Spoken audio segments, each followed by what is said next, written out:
I'm back with another video. I said I'm back with another video. It's a More Mare TV. I told y'all I was gonna have another video uploaded for y'all.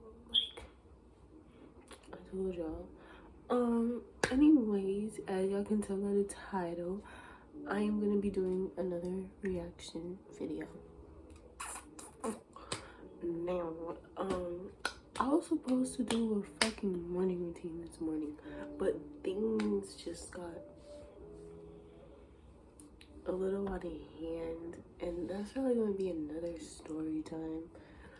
That's gonna be another story time. It ties along with the Soulmate One song, but things got a little underhand, and I had to take care of some business.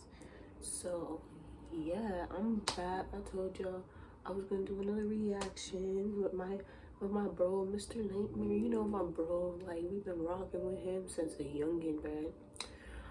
But yeah, I think the lighting looks good. I think I look good. I think I'm gonna start doing my eyebrows. They're going back in. But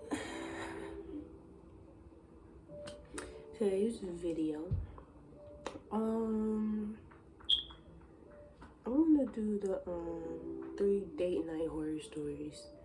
Now watch these be some grimy ass niggas, bruh. Oh my god, I can't stand grimy people, bruh. I just can't. But if we wanna get into this video, I just realized I'm using scary. If y'all, I'm gonna react to some scary videos. That's gonna be my next video. My next video is gonna be me reacting to scary videos.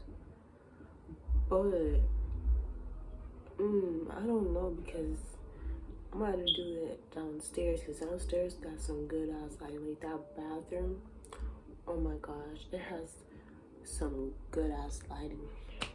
But I won't be able to do it nighttime in my room, because my light is trash. Like I need to get a ring light ASAP. No Rocky. You get what I'm saying?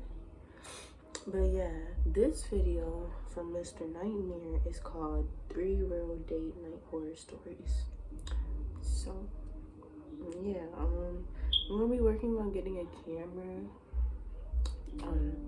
Like watching on my phone, screen recording. Y'all get the gist. But let's hop right into this video. Of course, there's an ad. Make sure y'all watch my video. Make sure y'all watch the ads. Get the girl in her bag. Oh, somebody live. Oh, Allie's live. No, Allie and Juice.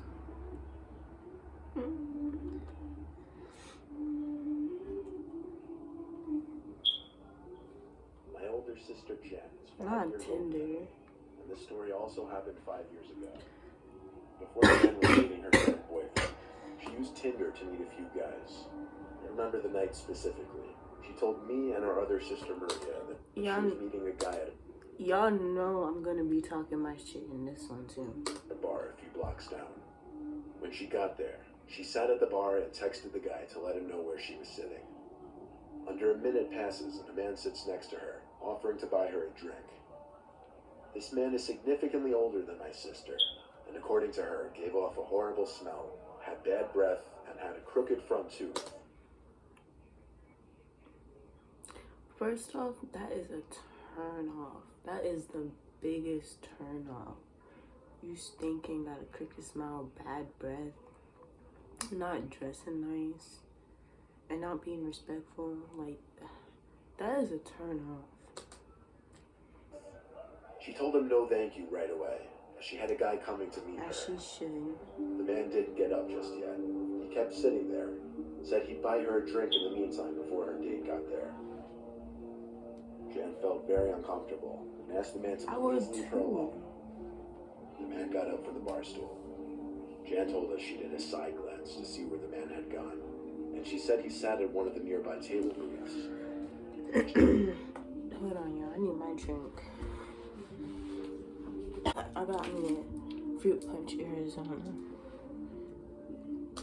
Jan texted her date about what just happened and asked him to please hurry.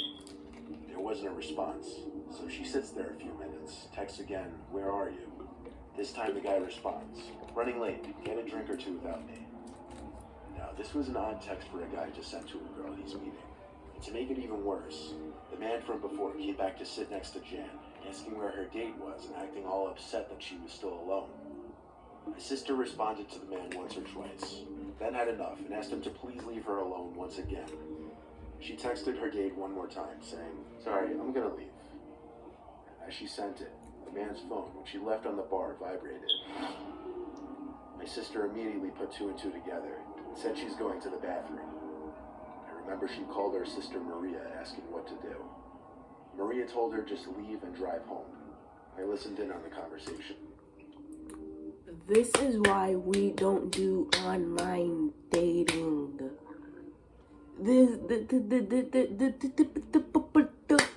This is why we don't do online dating, bruh.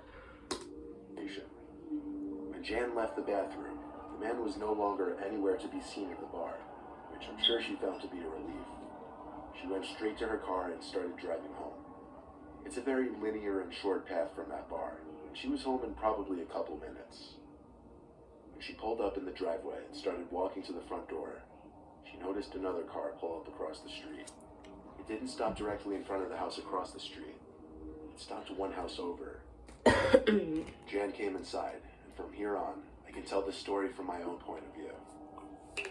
Maria and I came to greet Jan and ask her what happened. She went to the window and creased the blinds to look outside. She told us there was a car out there before. She was worried and followed her. But when all three of us looked through the blinds, we didn't see a car out there. So she told us the unsettling story of what happened at the bar. Maria did a better job at comforting her than I.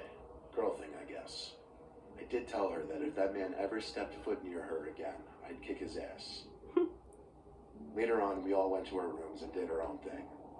I was playing Far Cry 4 on my computer when I heard the horrible sound of both my sisters screaming.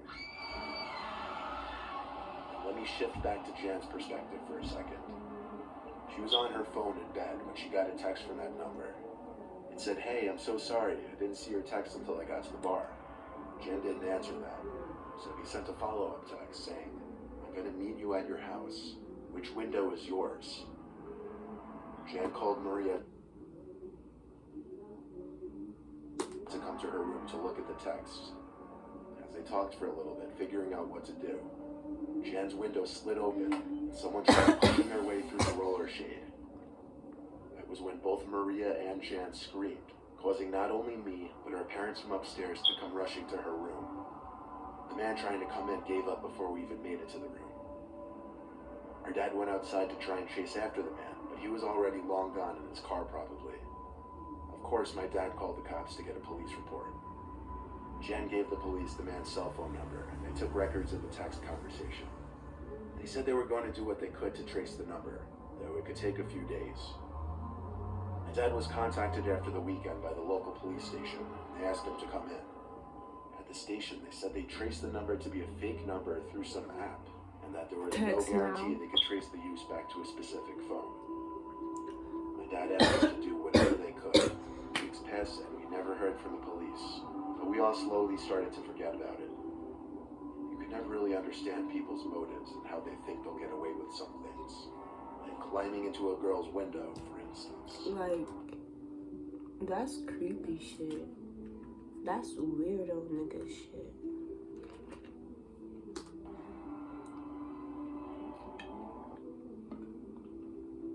I realize I owe you an Nobody update gives a on fuck. my experience with Agency's Future Formula. I've been using this for over a month now. I want to give this 2 months before I give you my full review. My hands are still blue, and it's been like 2 weeks. I've been using the app Hinge to meet new people in the town I just recently moved to. Bruh, what is up with these online dating? Like, find somebody in your city, find somebody at your job, find somebody in your school. Don't go on the internet. There's all sorts of fucking weirdos. I matched this girl, Kate. She was about 7 years older than me. Yeah, I know, a bit of a gap. She's 30, I'm 23. It was was my idea to meet her at some small restaurant in town. I waited in my car in the parking lot for her to pull up. For some reason, she was having trouble finding the place, and she asked me to start sharing my location with her. After doing so, she shortly after pulled up in some lemon of a car, old beater Honda. I actually felt a sense of disappointment when I saw it was her stepping out of it. I went out to hug her hello. She said she wasn't a hugger though, so I shamefully put my arms back down. Bad start, I was thinking in my head. When we sat down at a table inside, I was able to see that she looked different from her pictures. Worse. Like, she was the girl in the pictures, sure, but it seemed as though she had her pictures doctored up to make her look better. She also looked to be older than 30. I was already not feeling this date, but I couldn't just end it now. I'd have to sit through the dinner with her. When the waitress came to start us off, Kate was really awkward. Like, the way her voice suddenly raised in volume and intensity as she spoke to the waitress. She stuttered. She kind of rudely said she just wanted water. She turned down my offer for wine. So I went through the whole dinner with her, and in my head I was really just thinking about how excited I was to get out of there. The check came, and I waited to see if she'd make any offer to chip in for it, since I really had no plans of seeing her again. But she did not. So I paid the check, and we grabbed our coats and left. I told her I had a really nice time and whatever. She didn't really want to go home though. I had to kind of force myself to break off because I really just wanted to go home. I said bye and got in my car. Oh, weirdo. She didn't say bye back. She instead just walked to her car. I drove home to my apartment, which is the lower half of someone's house. I didn't even finish hanging up my coat before the doorbell rang. I checked through the window who it could be, and it was Kate.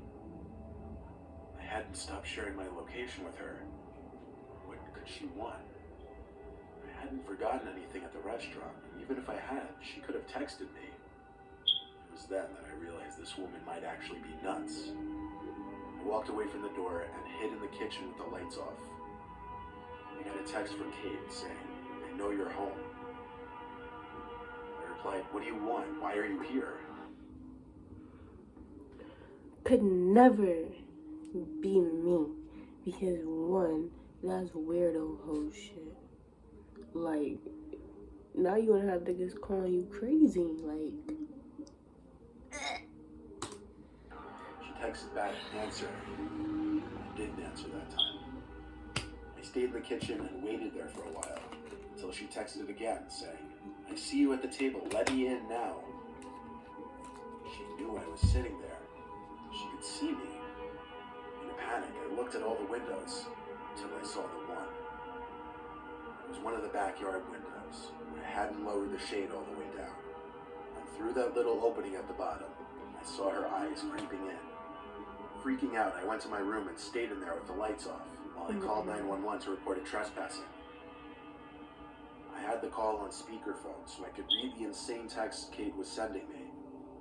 One of her texts said, "Nobody wants me, I'm sick of it." Another said, "You're just like the others." Then I heard the sound of glass being broken Girl, outside look my at you, room. you crazy. I You ran to doing, lock my bedroom you door doing and told the psycho operator bitch that she was shit. breaking Like, into be my a house. boss The woman on bitch. the line said to wait in my room and grab something to Ooh. a weapon. Be a boss. She said the cops would be there shortly. Kate tried the doorknob to my room, and when it wouldn't open, started pounding angrily, yelling for me to open up. I told the 911 operator to send the cops in through the back, as that was how she wrote it. Luckily, this city seems to have a fast 911 response time, because cops were there in minutes. 3 cop cars, actually. I heard the cops talking with her, telling her to calm down. That was when I opened the door to see 4 cops around her, with her being already in cuffs. She was taken away and charged with breaking and entering and some other charges. I had the option to take her to civil court for damages to my property, but the time and lawyer fees would be more than the cost to just fix the window, so that's what I did. I did get a restraining order against Kate, though, who I later learned her real name was actually Pamela Castillo.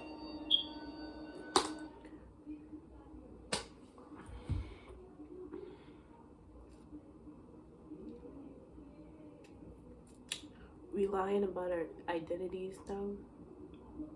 I don't understand. If you have a nickname, like my nickname Mirror, and that's just like half of my name. My real name Miracle. But like, this is what we doing now? Oh no.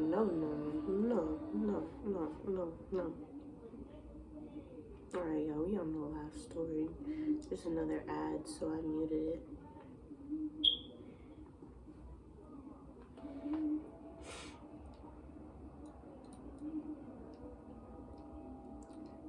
It was my first date with a girl from an online dating website. I offered to have her over and cook for her. I'd been out of the dating scene for a long time, since I recently broke up with my girlfriend at the time. The woman's name was Amelia. She was 26. I was 32 at the time.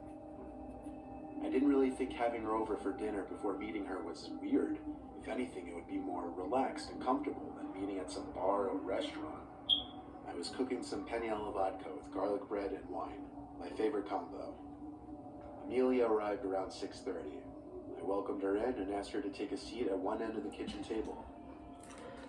I was finishing up the food as I tried to get to know her. She wasn't as talkative as I was expecting based on her appearance. I had to lead most of the conversation. I was slightly nervous, given that it was my first time having a first date in years, and it didn't help that she wasn't exactly the easiest to talk to. I served her a plate of food and a glass of wine.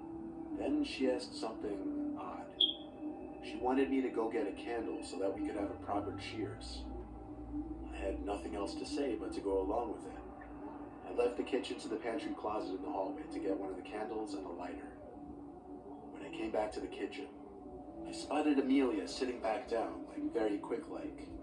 It looked kind of sketchy. Everything okay? I asked.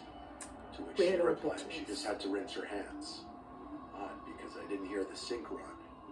But I moved past it and lit the candle. Then we did a little cheers. I was about to take a sip of my Cheers wine. to what? You I were noticed supposed to something die? floating in the glass. Something that wasn't in it before. It looked like a powdery substance being dissolved into the wine. I watched as she looked at me, not taking a sip of my wine. I pretended to take a sip, and nervously continued conversation. I was assuming the worst, that she tried to drug me. But I couldn't just accuse her of that. What if I was wrong? I'd look crazy. We ate our food, and I cleaned up the table afterwards. She excused herself to the bathroom, which I pointed her to. She was gone for a while, but when she came back, she said she had to get going because her dog was sick. I had no problem with her leaving. I walked her out and hugged her goodbye. I went back to the glass of wine and smelled it, but it didn't smell like anything except wine. I dumped it and made sure nothing was stolen from the kitchen to the hallway to the bathroom.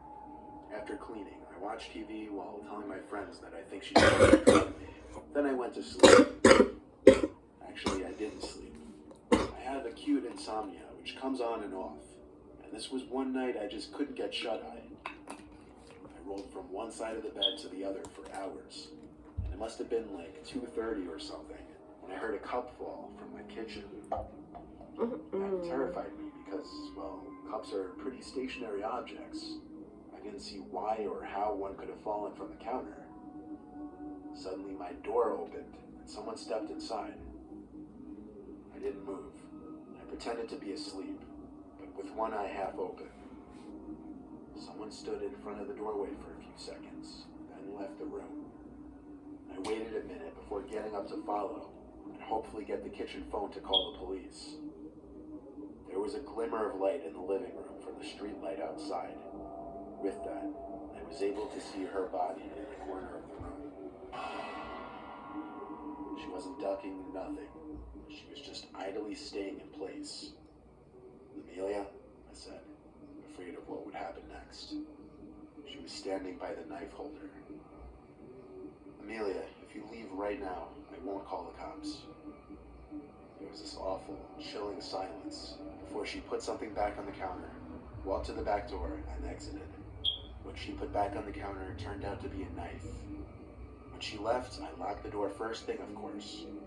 I think when she asked to use the bathroom, she unlocked the back door with plans of returning. This was after her plan to drug me failed. Of course, I called the police, and they took the knife for fingerprints. Based off her criminal background, Police later showed up to Amelia's house and arrested her. I did not press charges. That's crazy. That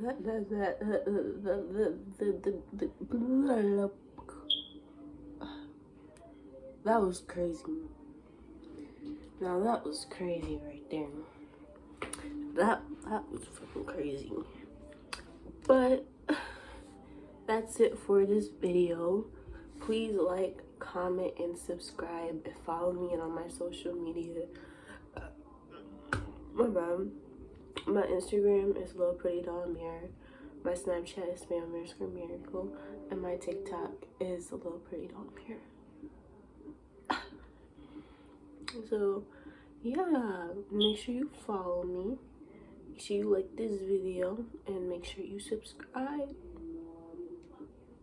I mean, if you got videos, I'll do the same. So I'm signing out.